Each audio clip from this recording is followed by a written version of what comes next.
ও ইনকলাব মঞ্চের মুখপাত্র শরীফ ওসমান হাদী আর আমাদের মাঝে নেই।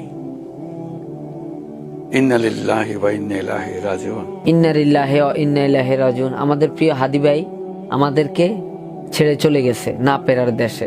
কিছুক্ষণ আগে সিঙ্গাপুরের পররাষ্ট্রমন্ত্রী ভিভিয়ান বালাকৃষ্ণন আমাকে টেলিফোনে এই হৃদয় বিদারক সংবাদটি জানিয়েছেন। ফেসিবাদ ও আধিপত্যবাদ বিরোধী সংগ্রামের এই অমর সৈনিককে মহান রব্বুল আলামিন শহীদ হিসেবে কবুল করুন, এই দোয়া করি। আজকে আমরা হাদী ভাইয়ের জন্য দোয়া করি। আজকে এই মানুষটারে যারা এভাবে নৃশংসভাবে হত্যা করছে, আমি তাদের বিচার চাই। শরীফ ওসমান হাদীর এই অকাল মৃত্যুতে আমি গভীর শোক ও দুঃখ প্রকাশ করছি।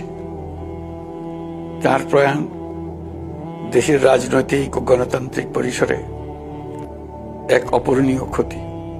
আর আল্লাহর কাছে দোয়া করি, আল্লাহ যেন হাদী ভাইকে জান্নাতের উচ্চ মাকাম দান করুক। তার রুহের মাগফিরাত কামনা করছি এবং শোক সন্তপ্ত স্ত্রী, পরিবারের সদস্যবৃন্দ, স্বজন ও সহকর্মীদের প্রতি গভীর সমবেদনা জানাচ্ছি। শহীদ ওসমান হাদীর স্ত্রী ও একমাত্র সন্তানের দায়িত্ব সরকার গ্রহণ করবে। শহীদ শরীফ ওসমান হাদীর অকাল মৃত্যুতে আগামী শনিবার একদিনের রাষ্ট্রীয় শোক ঘোষণা করছি। এই উপলক্ষে শনিবার দেশের সব সরকারি, আধা সরকারি, স্বায়ত্তশাসিত প্রতিষ্ঠান, শিক্ষা প্রতিষ্ঠান সহ সরকারি বেসরকারি ভবন এবং বিদেশে বাংলাদেশ মিশনগুলোতে জাতীয় পতাকা অর্ধনমিত থাকবে। একই সাথে আগামীকাল শুক্রবার বাদ জুমা দেশের প্রতিটি মসজিদে শহীদ ওসমান হাদীর রুহের মাগফিরাত কামনায় বিশেষ দোয়া ও মোনাজাতের আয়োজন করা হবে। আপনারা তাতে শরীক হন।